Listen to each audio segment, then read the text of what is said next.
Hi everyone, happy Saturday. Although today I'm not recording on a Saturday, but happy Saturday to all of you. I'm very sorry I can't be there in person, but hopefully this video will suffice and answer any questions that you may have going into second semester. So, that being said, let me share my screen.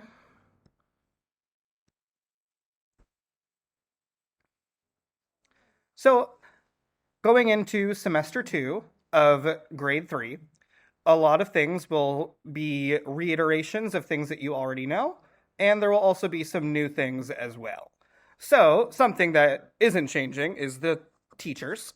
So, myself, Teacher Sam, and the Chinese teacher, Teacher Zoe, will remain as the three yellow homeroom teachers this semester. And for the other teachers, Mr. Glotzbach will remain as the science teacher, Mr. Richard will remain as the PE teacher, and I will remain as the art teacher. So, just to go over some of what we're going to talk about today during Parents' Day is just some of the goals and expectations that are going to be changing going into semester 2, how we're going to cover the story, how we assign homework, and then tests and exams, and then the ways that you could help from home. So, going into semester 2 of grade 3, independence and integrity are really have a much more high emphasis. So, students going into semester 2 of grade 3, they're no longer new students in the class. So, the expectation for students to be able to work independently is much higher. There's no longer that transitional period of going from the lower grades into middle grades. Students have now been in this class for about 6 months. So the expectation at this point is that students are able to work independently, take notes independently, and keep themselves organized. And then as well in second semester, the expectation for integrity and respect is much higher as well. Since students have already been accustomed to our class for about 6 months now, the expectation is that they already know how to behave and act accordingly during class.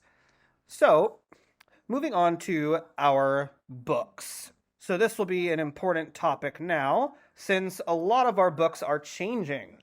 So, since we are now in semester 2, we are finally moving on to the Reading Street 3.1.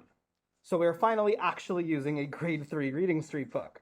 So this one, as well as the RW book, the purple books, will be the primary tools that we're going to be using this semester. And let me just reiterate how I like to use these books. So the Reading Street book is, of course, the main textbook that has all the material, and it will be used as an in-class learning tool as well as an at-home reinforcing and studying tool. Now, the way that things will be graded with the RW book is going to stay the same as how I did it during first semester. So I like to use the RW book as a primary in-class learning tool. And that's because when you look through the RW book, every page has completely different and unique assignments on it. So when students are learning new grammar, new vocabulary, new spelling words, new reading concepts, and they're being presented in different manners for each unit, I like to use that as a way to make sure that students are getting a full understanding. So that's why I use the RW book, or Reader's and Writer's Notebook, as an in-class learning tool.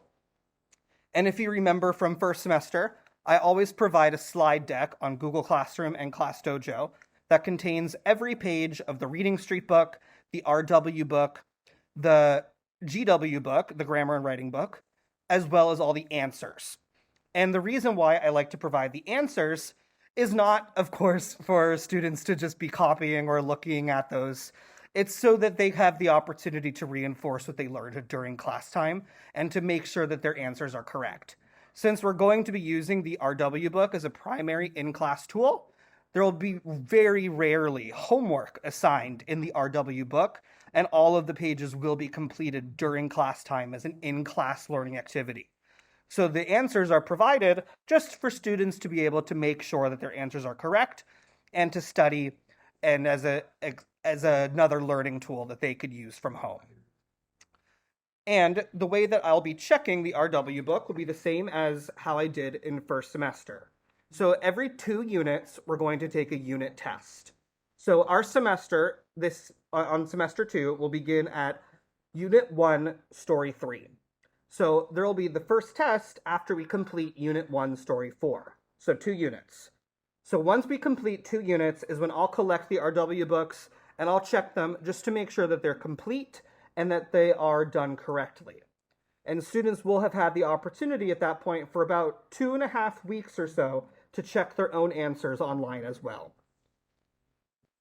Now for homework, for independent work, students will be they'll get 3 new Brown writing books. So every student will get 3 of these new ones this semester. One of them will be the homework book, one of them will be the English and creative writing book, and then one of them will be the grammar and writing book. So these assignments are more guided for independent student work, since these are lessons that students should be able to understand the instructions for and do independently. So all of the other assignments that we do during class, such as the vocabulary sentences, the grammar and writing homework, the English and creative writing, and think critically, students will be given a limited amount of time to begin those assignments during class, but they'll be primarily asked to do those as independent homework assignments to complete either at home or at an after-school learning center or wherever it is that they do homework. And after I check each assignment, I'll be putting a stamp, and it will have the date and a parent's signature stamp. And it's really important that parents stay up to date and sign on every single stamp that says parent signature, just so you're aware that students are completing their work and that you know what to expect from their midterm and final grades, since all of the assignments will contribute to their final grades. So and I'll get back into that when we talk about help from home. So then for math, we're starting new books as well. We're going to be using the math books 3B. So my pals are here, 3B, pupils book, and workbook. Now, just like how I said with RW book, how I like to use that one as a primary in-class learning tool, I do the same thing with the math workbook. I like to use this one primarily as the in-class learning tool. And that's because I could use my own examples and my own methods of explaining new math concepts, and then we could look at the math workbook to solve different problems. Now, the math workbook has lots of different examples of different problems that students will have to solve, and lots of different types of math problems. So second semester math has a much more higher emphasis on more like real-world math concepts, such as money, measuring, bar graphs, fraction, time. So in first semester, the math concepts that were covered were all arithmetic. It was all addition, subtraction, multiplication, and division. So now, in second semester, they're going to be utilizing those tools that they have mastered in semester 1 and putting them to use in semester 2 for more real-world concepts. And I use the math workbook as the primary in-class learning tool because the math workbook provides lots of different ways to solve different problems. So the math workbook will almost always, unless there's a really bizarre occurrence or an anomaly, will always finish the math workbook during class time, and the pupils book will be what I assign for homework. Now the reason for that is in the pupils book, it's not only in color, but there's a lot of explanation. So if students missed something or didn't understand something or can't remember something that was taught in class, the pupils book has a lot of color resources that they could use to refresh their memory and to reteach themselves if they're confused or lost or stuck on a math problem. Whereas the math workbook, it's more so just numbered problems, and they're all completely different and there's no explanation as to how to solve them. That's why I like to do those ones in class. And the math pupils book has a lot of explanation and a lot of pictures and a lot of guiding tools that students could use to complete this as a homework assignment. So that's why I personally prefer to use the math workbook as homework. I got that backwards. I like to use the math workbook as classwork and the math pupils book as homework. Now, just like the RW book, I will be collecting the math workbook before each test. So in first semester, we did a math test for each individual math chapter. So we're kind of yet to decide if we're going to continue to do math tests on every single individual chapter, or if we're going to combine one or two chapters and do a combined math test. Either way, the workbooks will be collected and graded before the test. So, and then the same thing, there'll be a date stamp and a parent signature stamp put into the math workbook, as well as on every page that I grade of the RW book, the homework book, the English and creative writing book, and the GW book. And then for science, Mr. Glotzbach is the science teacher, and he'll be using the same book here. I'll come back to this in a moment. So he'll be using the Pathway to Science 2 book. This is a 12-month book, so hopefully students did not discard this during their winter holiday, and they'll be able to use this during second semester. Now, I'm not the science teacher, but if there's ever any questions you have about science, you could send them to me on Class Dojo, and I will forward them to Mr. Glotzbach. And just to make sure everyone is still aware, the way that the science grades are calculated is that the book score is worth 40%. The in-class quizzes are worth 20%, one per chapter. The projects are worth 20%, one per chapter. And the worksheets or other auxiliary assignments are worth 20% as well. So then the midterm grade will be from chapter 3, and the final grade will be from chapter 4. And again, if you have any questions about science or PE, you could send me your questions and I will forward them to Mr. Glotzbach and Mr. Richard. So, just to recap on a couple things here. So like I said, all of the stories will be covered in the same 7 to 8 days school cycle. They'll include the vocabulary sentences, the spelling words, the comprehension skills, the stories, the grammar, and the writing. And just to kind of further explain the expectation for writing this semester. So, students now are in middle grades. They're in grade 3. They're halfway through grade 3, so they're almost exactly halfway through their elementary school journey. So, in lower grades, writing assignments are more just to get the skill of just putting pencil to paper. Now that we're past the beginning of grade 3 and we're more towards the center, the writing assignments are going to have the expectation of students being able to actually think and use their minds and make up their own creative adaptations to the assignments. As opposed to just putting down memorized skills onto the paper, all of the writings will be critical-based thinking questions, where students will have to actually think creatively and think critically and have their own thoughts and ideas that they could put into their writings. So usually when we do all of the writings, there will be a pre-writing section where they come up with ideas, then the first draft, and then they'll revise and edit their first draft, and then they will publish or put their final draft on the final writing paper. Now, at the end of last semester, being semester 1, I sent home the portfolio, and I hope that everyone enjoyed being able to flip through a portfolio and see all of the assignments that your students completed during the first semester, as well as seeing the report card, the final exams, the midterm exams, and all of their final drafts of their writings, and all of their English and math tests. So you'll be able to see at the end of the semester everything that the students have completed throughout the whole semester. Now, before the final exam, a couple of parents in the class had asked me why I hadn't sent home all of the previous English and math tests so students could use those to study. And the reason why I prefer to not send home the unit tests or the chapter tests is because I feel like it gives students kind of a false impression of what the final exam and the midterm exam are going to contain.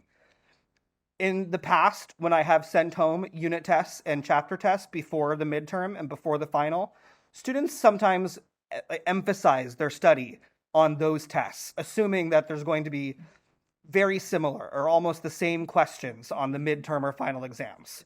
And that's just not the case. So the English and math midterm will be on April 14th of 2023. And the English and Math final exam will be on June 13th of 2023. So just like first semester, before the midterm and before the final, there will be a week-long review. And during that review, I'll be going over everything that students need to understand to complete the tests. So just to clarify, there will be 5 units of English on the midterm exam, and then 5 units of English on the final exam. So for the English exam, it will be from Unit 1.3 through Unit 2.2. So it'll be Unit 1.3, 1.4, 1.5, 2.1, and 2.2. And that will include all of the spelling words, vocabulary, reading concepts, and grammar. And then the same thing for the final exam. That will include the 5 units that we cover before the final exam. So for the reading portion, a lot of students, since grade 3 is really the first time students are taking a full-length exam, some of the students became a little bit overwhelmed with the midterm and final exams. And hopefully second semester, it's not so much of a shock to the system as it might have been in the first semester. So students now know what to expect. There's going to be a timed test. There's going to be a different proctor in the room administering the test. So it's going to be a little bit of a different environment to what they're used to when taking standard unit tests and chapter tests. So students will have to make sure that they're studied and prepared for that type of testing environment. And before the test, we will be doing a lot of review as well as taking notes. And I always post the notes of really good students' writing skills on ClassDojo and Google Classroom. And I think that note-taking is a really great way to prepare for exams. Not just because it's writing down what you've learned, but you're studying your own handwriting. Students who are any age, even adult students, they'd much rather look at something they created themselves than just read through the definitions in a textbook. So when students use their own writing and their own stationery and their own colors and their own creativity to add to their notes, that helps them remember everything they learned and helps them remember it during the midterm and final exams. So I'm going to have a strong emphasis on independent note-taking as well this semester. And I think that this semester I'll give a lot more opportunities to practice taking notes before we get to that review week before the midterm and the final exam.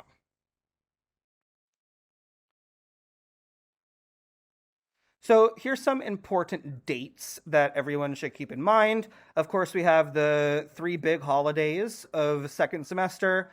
And lucky us this year, we got bonus days for every holiday, which means we also have bonus Saturdays for every holiday. Yay! So Peace Days on 2/28, and then Children's Day and Child Sweeping Day. Tomb Sweeping Day will be from the 3rd to the 5th of April, and then Dragon Boat on the 22nd and 23rd. And then some important dates to remember. The 13th of May is the 66th UTSI anniversary, and the 24th of May will be the singing competition. So, the singing competition is the main competition for second semester, just like how Reader's Theater is the main competition for first semester. And I will post the video from our Reader's Theater as soon as I have it. I have not received the final edited video yet, but once I have it, I will post it online on ClassDojo and Google Classroom so everyone can watch it at home. Now, as opposed to Reader's Theater, the singing competition will include the entire class, so everyone's chipper, cheerful spirit will be required, so we could hopefully win this one. Now, help from home. This is a good time for me to remind everyone that every single assignment, every homework, every RW page, every math workbook page, every test, every quiz, every science project, every art project, every single thing that's graded will have a parent signature stamp on it. And it's really important that parents sign where it says parent signature, not just so I can make sure that you saw it, but so you could see your child's progress throughout the semester and so that you have an understanding of what their grade may look like once it comes out on their progress report after the midterm and their semester report or final report card after the final exam. Because the way that the scores break down is on the progress report, the midterm and the final exam are not included. But then on the semester report or the final report card, the midterm accounts for 25% of the grade. The final exam is 25% of the grade, and then all other assignments are worth 50% of the grade.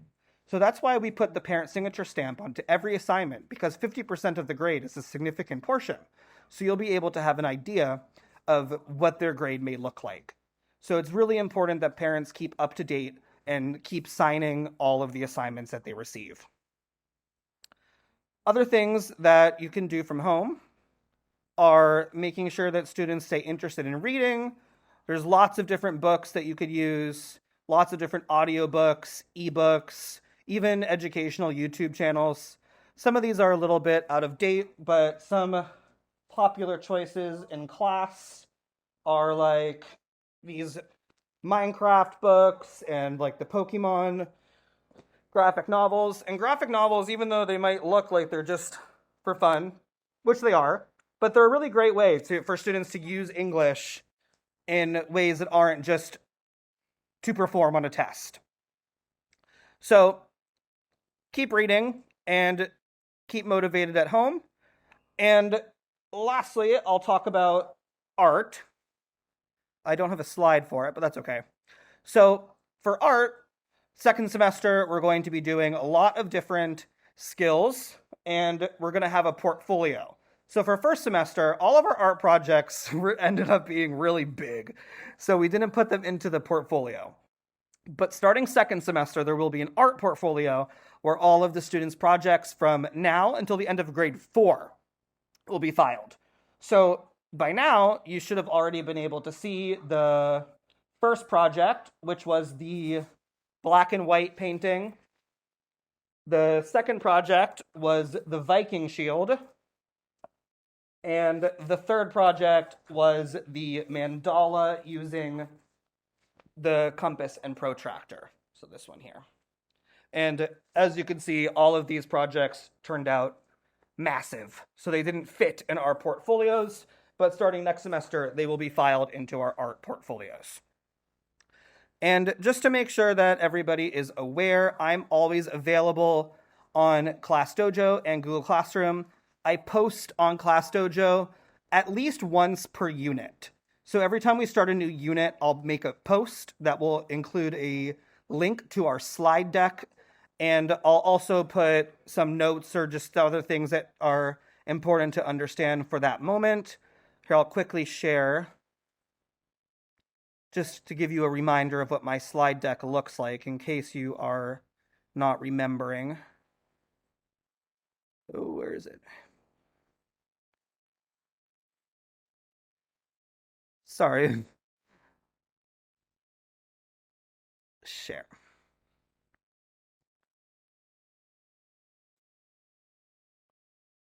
Look how many. Okay, well, here's one. So the slide deck will look like this. It will always have my schedule here at the top. So there will be one slide here that will have like my lesson plan for the week, where I'll take a picture of my lesson plan. It's always very color-coded and easy to read, and it will say what will be covered during each lesson. Then you'll have every single page of the Reading Street book, with the pictures and the definitions and sentences of the vocabulary words. You'll have all the pages of the RW book and all the pages of the GW book, as well as the answers. So that will be made available at the beginning of each unit. So you'll be able to see it and use it at home on an iPad or computer or whatever you need. And yeah, just as a reminder, I'm always available on ClassDojo or Google Classroom. If you have a general question about anything, you could comment on something that I post on ClassDojo or Google Classroom, or you could private message me as well. If you wanted to have a more personal conversation about your student's progress, I'm always available to make a phone call or even an in-person meeting. You could just message me on ClassDojo as a private message, and we could schedule a time that would work for your schedule to either come to the school or make a phone call. So I hope everyone got what they needed to get out of this video. Again, I'm really sorry I can't be there in person, but I will be in school on the first day of school on Monday. So I hope everyone enjoys their Saturday, enjoys their Parents' Day, and enjoys their last few moments of winter break before semester 2 begins. So, all right, thanks for listening, and I will see everyone soon. Bye.